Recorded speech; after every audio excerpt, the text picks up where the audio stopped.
Good morning, students. I am your English teacher, Mrs. Sugandhi Suresh. Hope you are enjoying your holidays. See, because of coronavirus, the government has instructed you to remain at home, stay inside your house, stay safe. At the same moment, you have to focus on your studies. So, fun with study or study with fun, you have to do it. Now, let's move on to the topic. Today, I am going to take the first poem of Unit 1 and the poem name The Castle, written by Edwin Muir. I am sure students, you all know what is a castle. A castle is also said as, you can also name it as fort or a citadel. To very clearly explain, I will just show you the pictures of castle.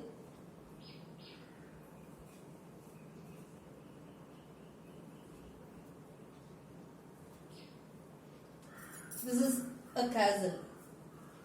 The next picture, please see. So, see the castle, how it is fully protected. No person can enter into a castle. If at all an enemy is trying to enter, he can never enter. See, this is a castle. Here, the next picture for you. So, I am sure students, you are now very clear what a castle is. Now, we will see about the poet Edwin Muir. Edwin Muir, he was born in 1887 and died in 1959. He was a renowned Scottish poet, novelist, translator and critic. What do you mean by renowned? Renowned meaning is famous, well known. So he is a Scottish poet and he is remembered for his vivid poetry. Vivid poetry meaning is clear poem. And he is a person, in his childhood, he has faced many tragedies in life. At the age of 14, he lost his farm. The family lost their farm. Then he lost his father, mother and his two brothers. Then he worked in some factories. There also he burnt his bones into charcoal. And he experienced many, so full of bitter experiences during his childhood. And this only helped him to write wonderful poems in his later stage. And he began poetry at a relatively old age. So when he started to write poems in 1925 to 1956, he has written different and lots of poems. And he was so famous and to have gained recognition in the later part of his life because of his wonderful poems. Now, let's see what are the poems he has written. In the initial attempts of Muir is first poems and chorus of the newly dead contain. So these two. And in the later, his famous collections were Variation on a Time Theme, The Narrow Place, The Voyage and other poems. The Labyrinth and One Foot in Eden. So these are the poems. Then next, from 1946 to 1949, he was the director of the British Council in Prague and Rome. In 1955, he was made Norton Professor of English at Harvard University. So these are the information which you have to write about the poet. Next, now let's see the glossary. Before entering into the poem, let's see the glossary. So turret wall. What is the meaning of turret wall? This is the turret wall. A small tower on the top of the castle. A small tower on the top of the castle is called as turret wall. Then next, movers. Movers is people who trim grass and level the lawns. People who trim grass and level the lawns. Next, preventer. Preventer meaning is foot. Then next is towering battlements. So see here, a person is standing on the top of the fort and he is ready to attack the enemy. So towering battlements meaning is tall towers with openings to shoot the enemies. So this place is called as towering battlements. Next, tier, one above the other. You would have seen in fort, different layers it will be there. That is called as tier, one above the other. Then friendly allies. Helpful are supporting nations are armed forces. Next, foothold. advantageous position. Next synonym, quick, alive. Bait, something intended to entice someone to do something. So, if at all a person has to do a work, something is given to them, that is mentioned here as the bait. So, if at all your mother is asking you to purchase some vegetables, you will ask some chocolates or cake. So, that is mentioned here as bait. Then next, wicked. Wicked, you all know, very well know that it is evil or morally wrong. Next, wicket gate. Wicket gate is a small gate which is fixed in the center in a big large gate. So this is a big large gate. In that a small gate will be there, and that gate you mention it as wicket gate. Next, overthrown. Overthrown meaning is conquered or defeated. Next, maintain. Believe. Citadel, a safe and strong fort. Vicent Varder. Vicent meaning is a person full of wrinkles on face. So when you get wrinkles, when you become aged. So it is mentioned here, an aged or old guard. Next, treacherous, disloyal, groan. The meaning is lament or cry or a low sound out of pain. Next, maze, a winding, intricate, confusing path. See here, intricate, confusing path. You will not be able to understand which path leads to the next location. So that is called as maze. Next, we'll move on to the poem. So this is the first stanza. So first stanza of the poem very clearly says how relaxed the soldiers are and how they are ready for war. Though they are relaxed, they are ready for war because it is already well protected. They need not worry about anything. So that is mentioned in the first stanza. So let's move on to the stanza. All through that summer at ease we lay, and daily from the chariot wall we watched the movers in the hay, and the enemy half a mile away, they seemed no threat to us at all. So let me explain line by line. All through that summer at ease we lay. So the season, it is very clearly said that it is summer season. So in that summer season, in a very relaxed manner, at ease here is relaxed manner, and we is the soldiers. The soldiers are all lying on the in the fort. In the fort they are well protected and they are lying and relaxing. And daily from the turret wall. So daily from the turret wall, what I told, the top portion of the fort.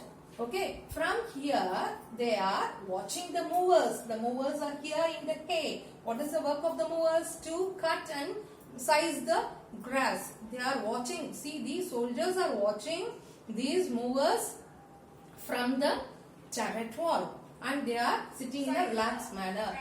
And the enemy half a mile away. The enemy is only half a mile away. Then too they are relaxed. Why? Because it is totally well protected.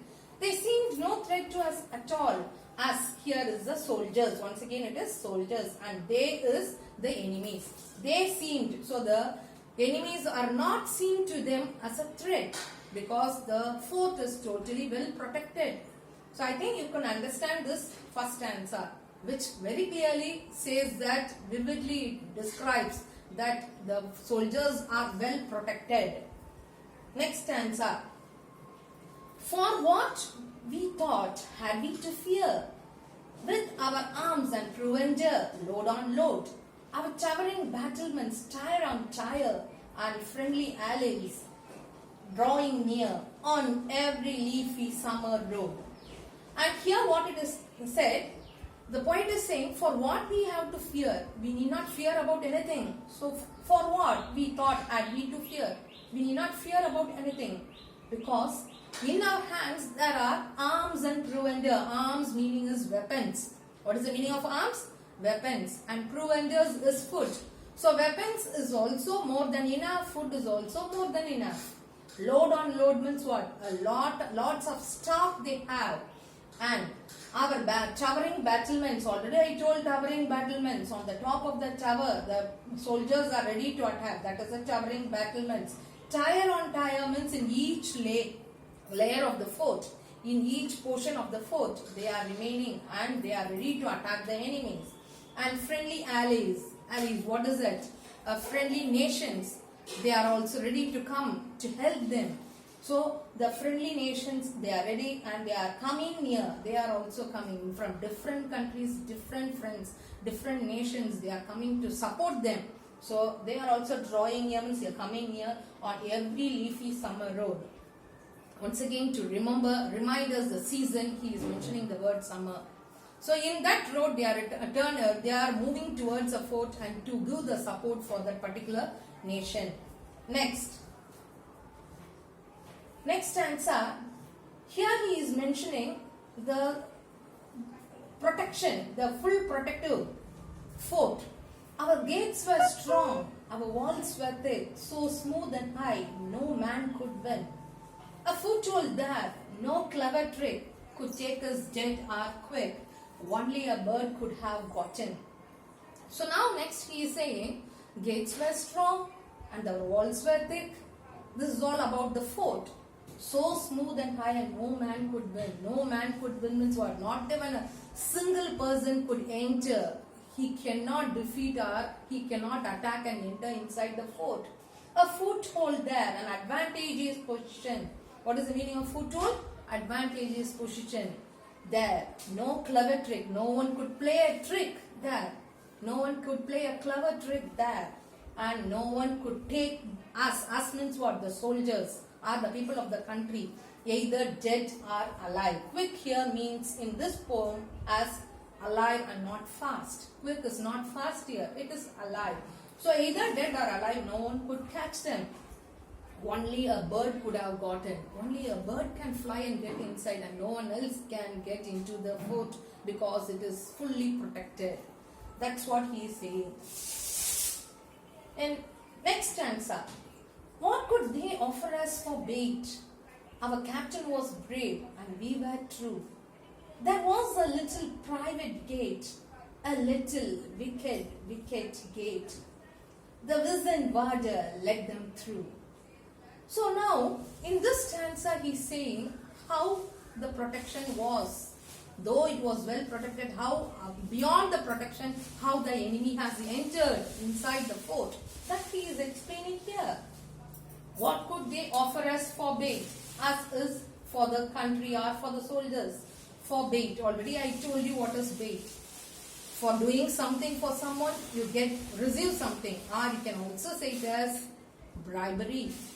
So, what could they offer us? They cannot offer us anything for bait. Then, our captain was brave. Why he is saying that no one can offer means the captain was also brave and also all the other soldiers, they were true to their country. So our captain was brave and we were true. We means the soldiers and the people of the country. They were true and loyal to the country. So no one could give a bait for them. But anyhow, there was a little private gate.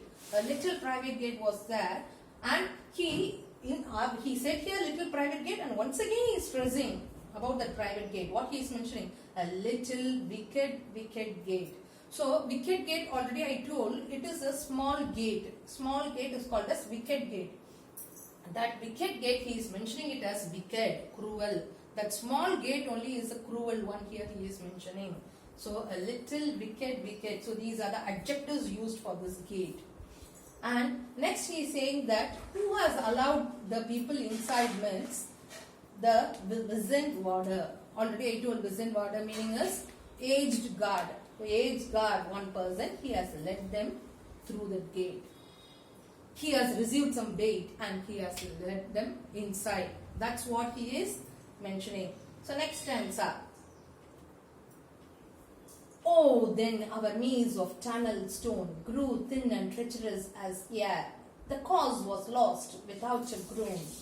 The famous citadel overthrown, and all its secret galleries bare. Now, in this stanza, he is saying, oh, then our maze already told, intricate path. See here, the intricate path of the tunnel stone. So, inside the fort, there are intricate paths, so anyone cannot enter into it. A person who is well known about the path alone can go through it. Intricate path, so it grew thin and treacherous as air. So, you can understand, air alone can enter through a space means It's a place where no one can enter. But because of treachery, treachery means what? Disloyalty. So because of disloyalty, the some enemy has entered. It has grew. The tunneled stone has grew thin and it has become treacherous as that of Yair. As Yair is entering through treachery, someone has entered into the fort. That's what it is mentioned. The cause was lost. Cause is what? Reason. What is the reason there? What is the reason beyond? What is the aim? Their aim there to win the war, to defeat the enemies. That cause was lost. Without a groan means what? Without a pain, without a lament. So groan already told, lament or cry are a low sound which you make out of pain. So without a groan, it has been done. The cause was lost. The famous citadel already I told, it is a fort. It was overthrown. Overthrown is defeated and all its secret galleries bare. Now the secret of that particular fort, everything was bare to everyone. Bare here is known to everyone. Known to everyone, it is the enemies, known to the enemies. Now, next, the final stanza. How can this shameful tale be told? I will maintain until my death. We could do nothing being sold. Our only enemy was gold, and we had no arms to fight it with. Now the poet is saying in a very, painful art. He is saying, how can this shameful act be told? A shameful tale be told. Here, shameful tale, you can also say it as shameful act. It is a shameful act of the old Vicent Varder. So, he is saying that he is going to maintain the secret until his death. Until his death, he will maintain it, and we could do nothing being sold. So, the whole country was sold. To what? To gold. Only one enemy was gold. So, now you are very well able to understand the Vicent Varder. He has received some gold from the enemies and he has led the enemies inside. So here, what is the true enemy here? It is the gold is the true enemy here. And now the poet is lamenting that we had no arms to fight it with. We are not having any arms. Arms means what? Any weapons to fight with this gold. Like that he is saying, and with a very dreadful heart, he is completing the poem. So I think, children, you would have understood this poem very well. And in our next session, next video, we will see the figures of speech.